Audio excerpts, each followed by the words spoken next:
ariko n'urugendo u Rwanda twaruririyeho twese bo harimo abatararuririyeho, hari abazanywe n'abagore babo, hari abazanywe n'abagabo, ariko abasigaye ni ukuza tukabeshya kazi u Rwanda rwari runyishe ibintu byari bicitse bikuba abazungu bakabikunda kubi, ariko nabo nyirabo niho babonera akazi bivuyeho ntibakabona. Usiko ari n'umutipe wazaga icyo gihe, ubu ntabwo warira ku Rwanda, mugomba kuvuga nka Kongo muri za Murenge cyangwa muri Kivu Nord, cyangwa se ukavuga muri Sudani, ibintu nk'ibyo. Usiko hari hazaga n'umuntu w'umupakistani cyangwa w'umwafganisitani akavuga ati, bakamubaza muri komisariya ati wese uvuye mu kihe gihugu? Ati ndi mu Rwanda, mvuye mu Rwanda. Yibaza ko bari muwaze akantu kamwe bikabirarangiye. Batuvuye mu Rwanda?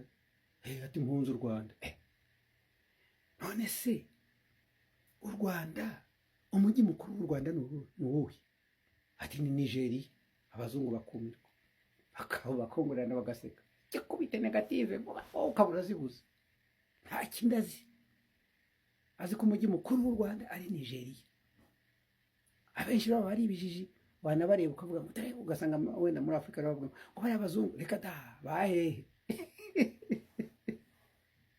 Ari ikijiji niho babanda gutamaho umutwe ngo uvuze Muhammad sallallahu cyangwa se ngo uvuze Allah, ukagutemaho umutwe.